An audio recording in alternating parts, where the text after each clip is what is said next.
Debate cleanup on aisle 7. Another revelation about the Russia collusion hoax. California woman arrested for trying to murder Trump supporters. And that Project Veritas investigation in Minnesota. We got that for you.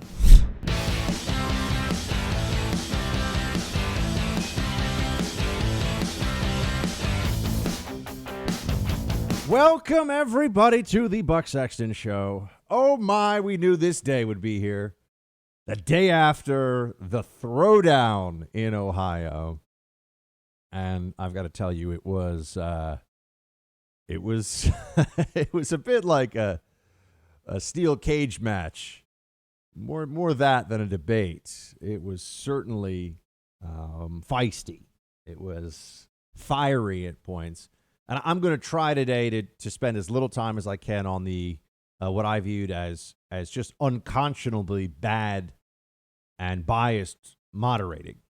Right? I thought that Chris Wallace, I know that a lot of people at Fox hold him in very high regard, and he may be a great guy and a great journalist and all this stuff. It was an F last night for moderation. An F. Fail. Massive fail. But let's go into what was said, what we take from all of this, what we learned, if we can say much of anything about it. In a sense, I've got to say it's a reflection of our current political state right now.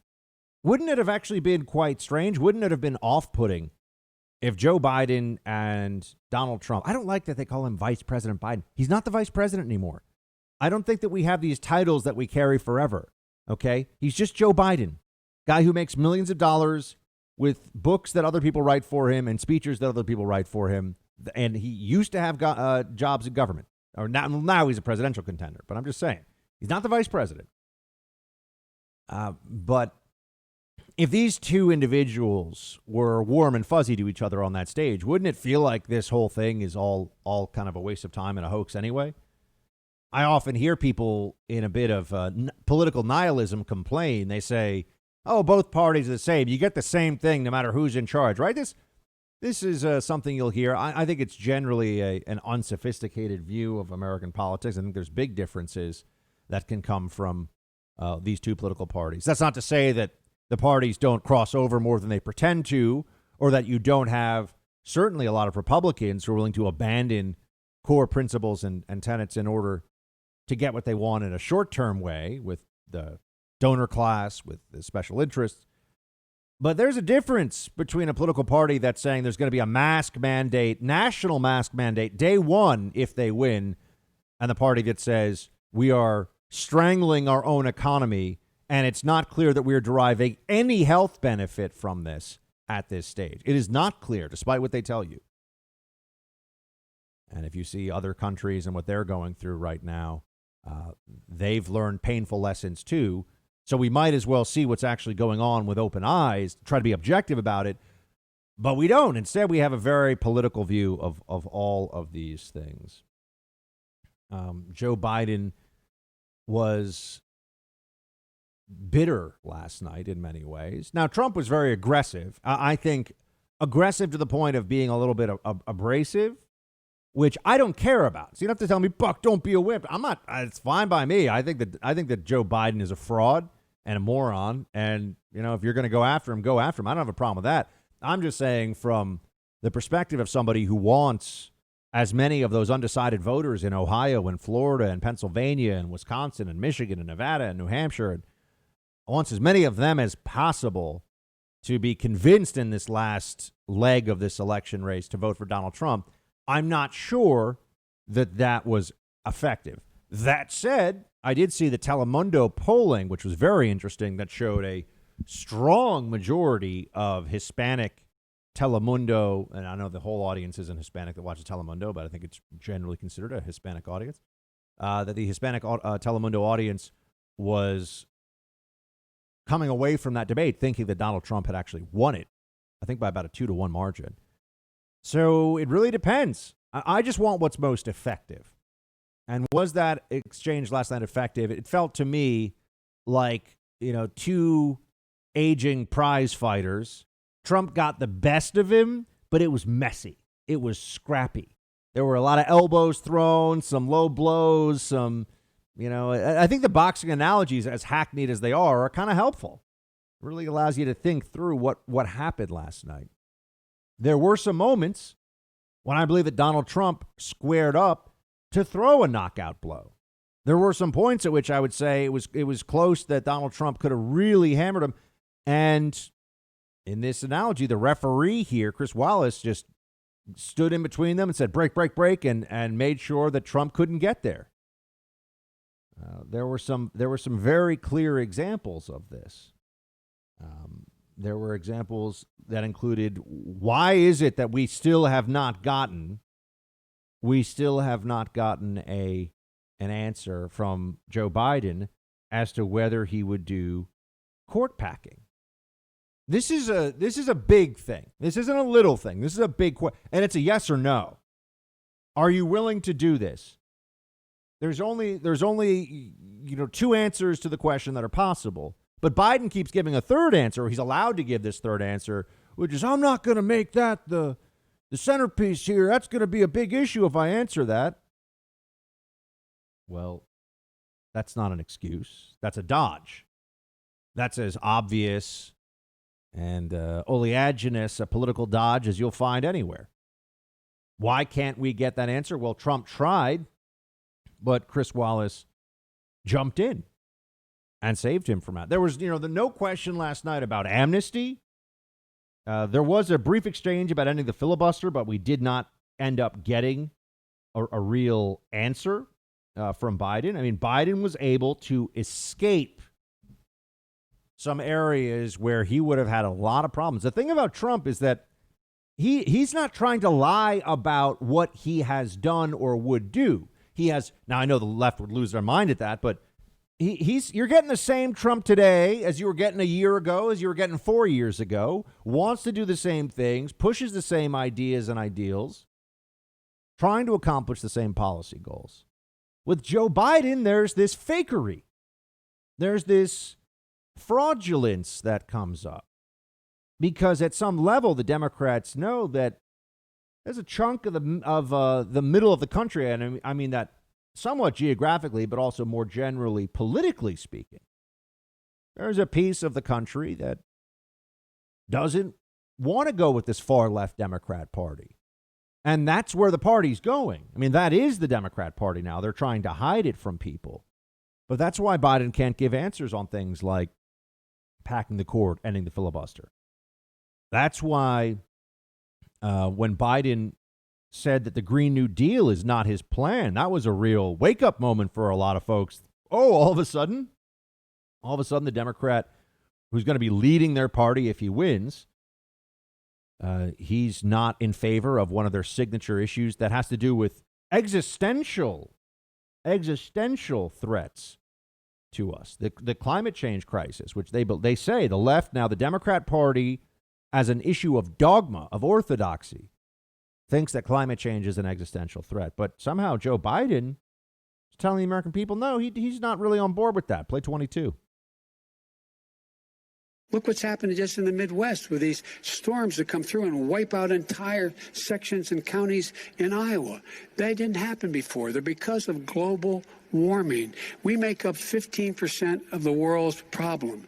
We, in fact, but the rest of the world, we've got to get them to come along. That's why we have to get back into the Paris Accord. All right, gentlemen. Wait a minute, Chris. So why didn't he do it for 47 years? You were vice president. Why didn't you get the world? China sends up real dirt into the air. Russia does. India does. They all do. We're supposed to be good. And by the way, he made a couple of statements. The Green New Deal is $100 trillion. That is not my plan. That's the Green New Deal is not my plan. I want to rebuild. Right. That is not my plan. Does anyone even know what this Biden plan is? Apparently Chris Wallace does. He's trying to help out Biden when he can. Look, I'm sorry. Chris Wallace showed everybody what he was really about last night, and it was obvious and it was gross. And I know there are people, including friends of mine, including people that I like and respect over at Fox, who really like and respect Chris Wallace. I don't know the man, never met him, never talked to him. That performance last night was terrible. It was the worst debate moderating I have seen, and that includes Harwood and Candy Crowley's embarrassing debate moderator performances. I don't know why we think that there's this presidential commission on debates. We should be deferring to them. I mean, why don't we have a Joe Rogan? Why isn't there an internet-based debate? Why do we have to do this old network style? Doesn't make any sense to me. Well, there's a lot of big interest involved. There's huge money involved, as you know, and the prestige of getting these debates. There's money involved in people being able to say, we are the ones that held this debate. But I thought last night Biden had to distance himself from the left, getting back to what substance there was. I want to try to focus on the substance. I am very agitated about the format and about the moderator. I can't hide that from you. I found it really just pathetic.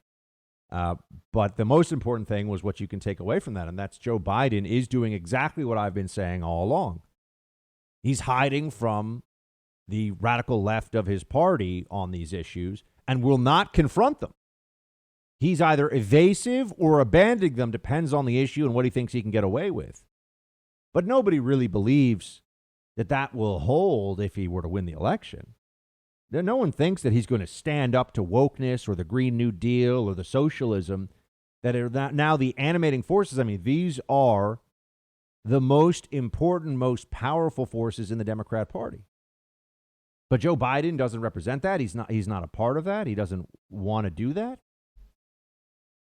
It was interesting to see that happen. And there were other claims that Biden made that were just self-contradictory, absurd. I guess my frustration from the Trump side of things, and I don't think that Trump had a great night. I don't think he had a bad night. And look, I come here and I tell you the truth. I know the most successful thing. I'm a conservative radio host. If I want to just try to appeal to the broadest audience all the time in this era, all I do is talk about how awesome Trump is and everything he says is perfect. I think that's boring, and I think it's dishonest. I'm a Trump supporter. I think he's been a great president. I think he's done a lot of fantastic things for the country. I've been supporting him ever since before the 2016 election. And yet I don't think it helps to sit here and pretend that everything went really well. So let's actually talk about it. If you want somebody who just sits there and is going to give the Trump administration a back rub all the time, there are other shows that can do that. I think that the president should have hammered Biden on some of the inconsistencies. On Biden, for example, saying that Trump has ruined the economy, and this is a big thing. It's a big point that's going to matter to a whole lot of people. And on the one hand, Biden says Trump didn't shut down enough. On the other hand, he's blaming Trump for the economic downturn that is a direct consequence, and there's no serious argument otherwise, a direct consequence of the lockdowns. So which is it? Is it that Trump didn't do enough to lock us down, or that Trump is specifically at fault because of lockdowns and the economic damage they did, even though he didn't order all the lockdowns in all the states? They have to settle on one. It can't be both. It can't be both.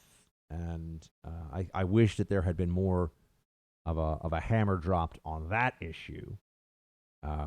Trump recognizes that Democrats have deeply politicized the issue of COVID-19 and the lockdowns.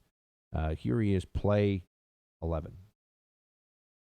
He will shut it down again. He will destroy this country. A lot of people, between drugs and alcohol and depression, when you start shutting it down, you take a look at what's happening in some of your Democrat-run states where they have these tough shutdowns. And I'm telling you, it's because they don't want to open it. One of them came out last week. You saw that. Oh, we're going to open up on November 9th. Why November 9th? Because it's after the election. They think they're hurting us by keeping them closed. They're hurting people.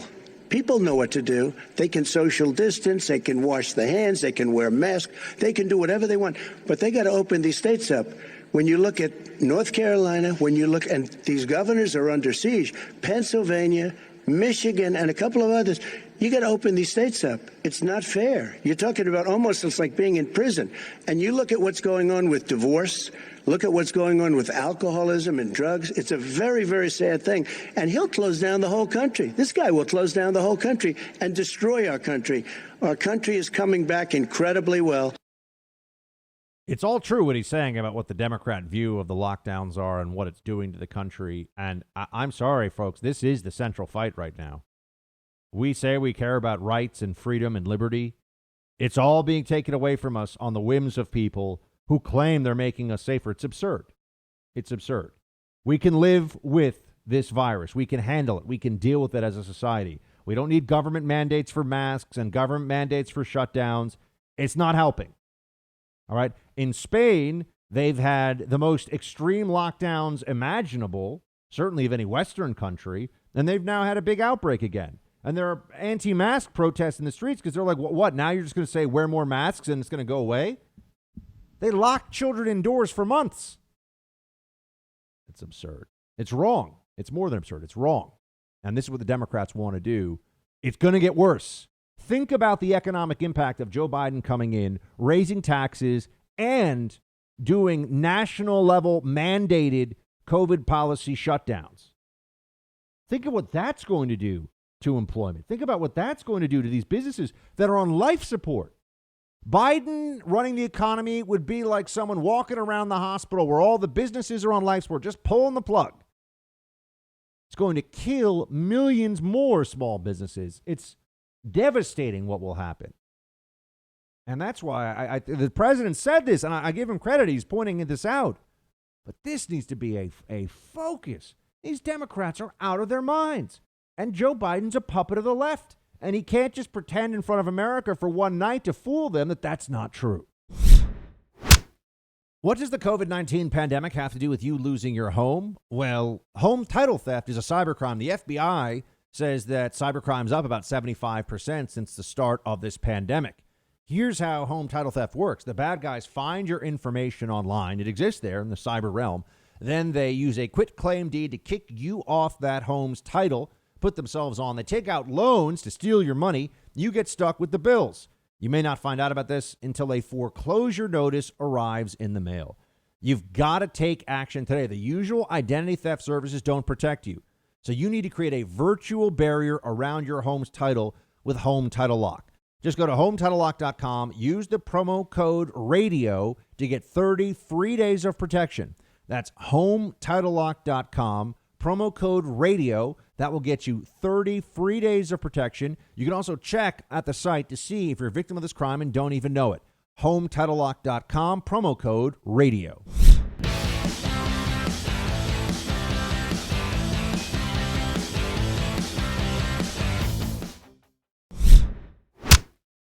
You, in the course of these 4 years, have never come up with a comprehensive plan to replace Obamacare, and just this last Thursday, you signed a largely symbolic executive order to protect people with pre-existing conditions 5 days before this debate. So my question, sir, is what is the Trump health care plan? Well, first of all, I guess I'm debating you, not him, but that's okay. I'm not surprised. Let me just tell you something, that there's nothing symbolic. I'm cutting drug prices. I'm going with favored nations, which no president has the courage to do because you're going against Big Pharma. Drug prices will be coming down 80 or 90%. You could have done it during your 47-year period in government, but you didn't do it. Nobody's done it. Notice the way that Chris Wallace frames that question. You didn't do this. You didn't do that. Largely symbolic. These are analytic judgments in the question.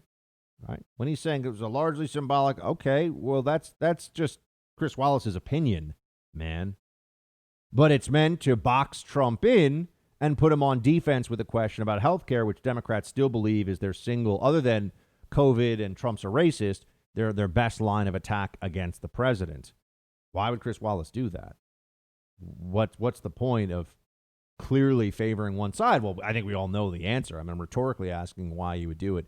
But really the worst thing that I saw last night, and I got to get this out of the way, was what Chris Wallace went on to do on the issue of white supremacists and Charlottesville and that whole, the way the left still tells that story about what Trump said.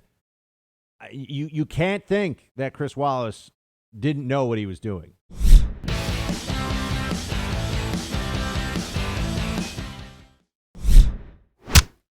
But they don't want to accept the National Guard. You have repeatedly criticized the the vice president for not specifically calling out Antifa and other left-wing extremist groups. But are you willing tonight to condemn white supremacists and militia groups and to say that they need to stand down and not add to the violence in a number of these cities, as we saw in Kenosha and as we've seen in Portland? Sure, are you I'm prepared willing to do specifically that, but do it? Well, I would say almost everything I see is from the left wing, not from the right wing. So what are you saying? I'm willing to do anything. I want to see peace. Then do it, sir. Say it. Do it. Say it. Do you want to call him? What do you want to call them? Give me a name. Give me a white name. Supremacists and white like me to condemn? White supremacists and right Proud Boys. Stand back and stand by. But I'll tell you what. Somebody's got to do something about Antifa and the left, because this is not a right-wing problem. This is a left-wing. This is a left-wing problem. White supremacists. Antifa's an idea, not an organization. Oh, you got it. Not militia. That's what his FBI director said. Antifa is not an organization, folks. It's an idea. They just coordinate all the time, meet in the same place, communicate, raise funds, have logistics planning and preparation, have medics, quote, medics that they deploy. And they continually do this night after night, and they're in constant communication. So they got fundraising, organization, shared ideology. Oh, but it's not an organization. It's an idea. Okay. You could really say the same thing about a lot of terrorist groups. They share an ideology with each other, but they're disparate cells, and they don't always have perfect command and control among the different cells. So it's not really an organization. It's just an idea. No, it's also an organization. But will you condemn white supremacists? Oh, we're talking about white supremacists. We've had BLM lunatics destroying cities all summer. And it's BLM supporters, it's BLM protesters, and Antifa that are doing this. And the sitting president of the United States is being asked to condemn white supremacists. He has condemned them many times before. But this is the ultimate when did you stop beating your wife question. And Chris Wallace knows it, and what he did is disgusting. It was honestly shameful. They also brought up, of course, Biden and Wallace. You might as well think of them as a tag team. The Charlottesville situation and the both sides, good people on both sides. Chris Wallace introduced that. That is a lie. That is an inexcusable lie. The president did not refer to white supremacists as the good people on both sides. There is a transcript. There is video. You can watch it for yourself. I've read that transcript many times. He says in the same exact speech they always cite, he says within a matter of moments, I just want to be very clear. I'm not talking about the white supremacists as good people. I'm talking about people arguing about whether historical statues should be, taken down or not. And there is an argument over that. And there are good faith reasons, depending on the situation, the statute and everything else, to either be for or against statue removal, specifically as a matter of whether it's history or symbolism. But they still lie about the president on that. And Chris Wallace was a part of that lie. Chris Wallace was a guy who honestly acted like a Democrat operative. I mean, I thought, and then people are saying, oh, but it's so hard to hold these two people back from each other. Let them have it out a bit more. I don't know why Chris Wallace he couldn't control them. And then he would wait until it was we're just about to have Biden. Biden gets hit with a shot. He's on the ropes. And you're going to have him say what he can't avoid saying, which is that he's just basically full of it. And that he doesn't want the American people to know that he represents a party that is completely insane and is going to be disastrous for the country. He's going to make you poorer, less free, more unhappy, less safe. That's what Biden's really offering you, America. But the moment that we were going to get to that point where you would have that inescapable conclusion, then Wallace would jump in. So that's why I'm trying to dissect and pull apart here the different worthwhile moments of the debate, because we were, in a sense, robbed of having a worthwhile exchange, or as worthwhile an exchange as it should have been. And, Biden escaped with this. Of course, the Biden team is saying, no more debates, because he did show up with his pants on, did not say, I am a Tyrannosaurus Rex, did not just fade off into speaking gibberish. And that, because of the way that we had been talking about this for weeks leading up to it, that was something of a victory for him. So here are the pro-Biden pundits out there saying, no more debates, that's it. We saw he doesn't actually have to wear an adult diaper or have an earpiece. Play 8. So, very simple question. After what went down this evening, do you think Joe Biden should participate in a second or third debate? Should the next 2 debates go on as scheduled? I wouldn't be surprised, by the way, if this is the last presidential debate. Should there be other debates? Are we really going to repeat this? Are we going to have another 2 of these? I think we have to hear from the Presidential Commission on Debates tomorrow. We can't do 2 more of these. Why are we bothering with a discussion of the rules, of format, of time limits, of moderators at all when we have just seen what is going to happen? Why debate again? They want to know. They don't think there should be another debate. Come on. What's the point, right? They don't want that to happen. I think they realized Joe Biden got lucky last night. Lucky. And if Trump was just a little bit more focused and a little bit less obstructed by the moderator, I think he would have had some real memorable moments. And not just memorable, but also meaningful, right? I mean, it's one thing, there were memorable moments last night, for example. I mean, here's Trump talking about Biden versus Bernie Sanders. I mean, this was kind of funny. Play 15. Joe, you agreed with Bernie Sanders, who's far left, on the manifesto, we call it. And that gives you socialized medicine. Look, hey, are you saying I'm you not going to didn't listen agree? to him. The fact of the matter is, I beat Bernie Sanders. Not by much. I beat him a whole hell of a lot. I'm here standing facing you, Pocahontas would have left 2 days early. You would have lost every primary. All he knows how to do is Super Tuesday. You got Look, very lucky. here's the deal. I got very lucky. I'm going to get very lucky tonight as well. And tonight I'm going to make sure, because here's the deal. Trump going full Trump there. Pretty funny. Not by much. He's right. The Democrat apparatus had a panic moment and threw all their effort into making sure that it be Biden and not Bernie, because they need to be able to play this game. They need to be able to continue with this fraud that, namely, the Democrat Party is not, in fact, a far left socialist party now, but that it is moderate. That's why they put forward this guy, Joe Biden. I mean, the whole thing is so transparent. It's so obvious. And it's obvious that they're being dishonest. And the reason they went with Biden is because they can't own up to what the Democrat Party has become with their candidate. They've got to pretend there's something else. I mean, Biden would not address whether he would pack the courts, would not address whether he would support eliminating the filibuster in the Senate, wouldn't condemn Antifa. I mean, he's never condemned Antifa from what I understand. They'll condemn violence, but you see, that's meant to be a game they play where, well, violence, maybe he's just condemning the right-wing violence out there.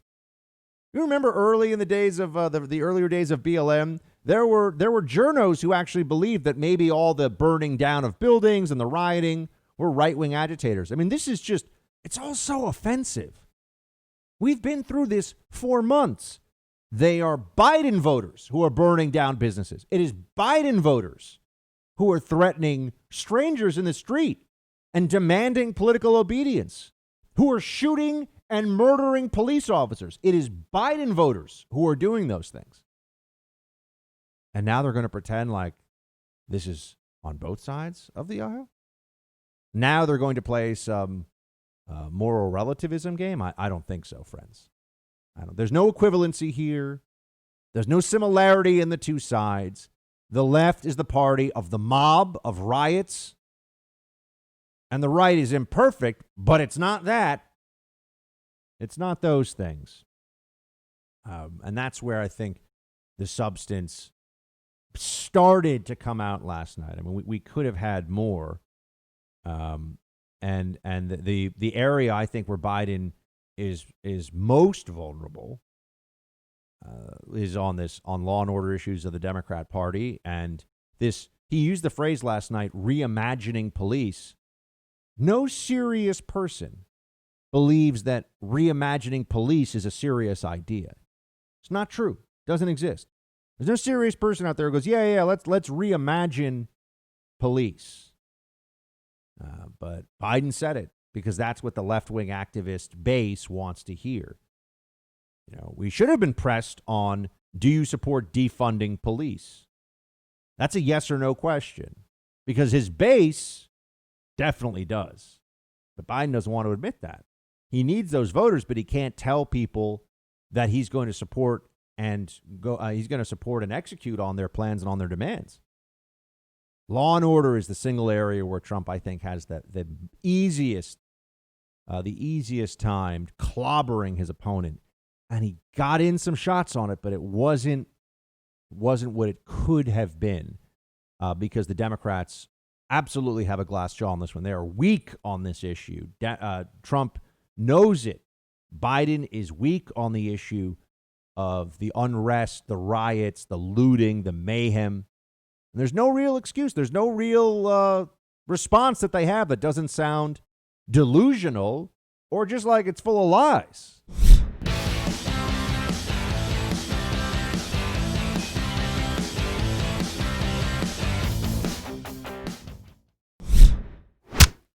You know, his own former spokesperson said, you know, riots and chaos and violence help his cause.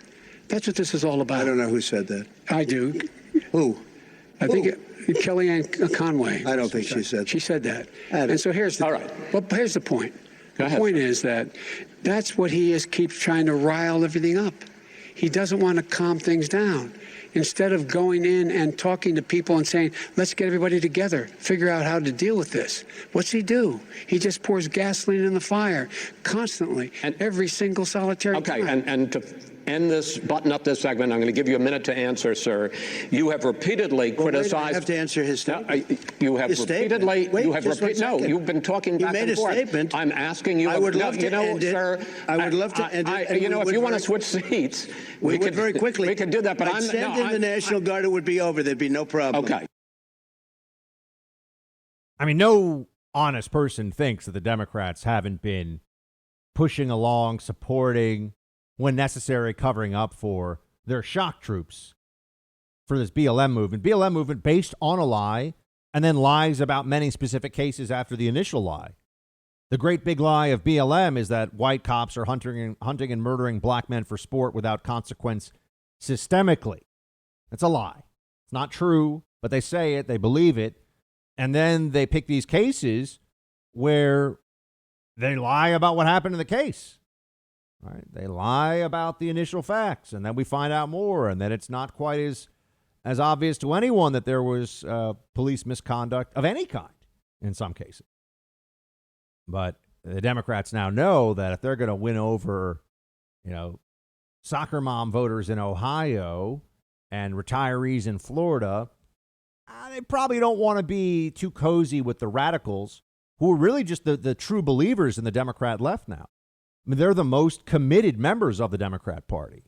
They'll do anything to stop Trump. They'll break laws. They'll risk their own security and their own freedom to stop Trump. They'll violate other people's rights and freedoms to stop Trump. That's what we've all been seeing. There's no way around this. They can't talk their way around this. There's no issue that they can raise here to distract effectively from this for anyone who is paying attention. All right, the Democrats are the party of riots and the mob, period. Do you want that? Do you want people that are going to say when there are rampaging riots in your neighborhood? I had them in my neighborhood. This isn't just theoretical for me. It happened here in New York. I had a rampage riot right in my hood. I could see it across the street. I went out for a walk the next day, shattered store windows all over the place, trash all over the streets, a mess. And people really frightened. We didn't know when it was going to end. We don't know how much longer it was going to go on. It's not rhetorical. This is real. But Biden and the Democrat media have convinced people that Trump is a fascist, you see. And if you're fighting fascism, well, then isn't the most extreme measure justified? Whatever you got to do. You got to make an omelet. You got to break a few eggs. That's the real Democrat mindset about this. They're okay with all of this. And if they were in power, I can tell you this, if Joe Biden were the president, and there were more of these riots. Remember, BLM started, and I wish the president brought this up, BLM started under the Obama administration.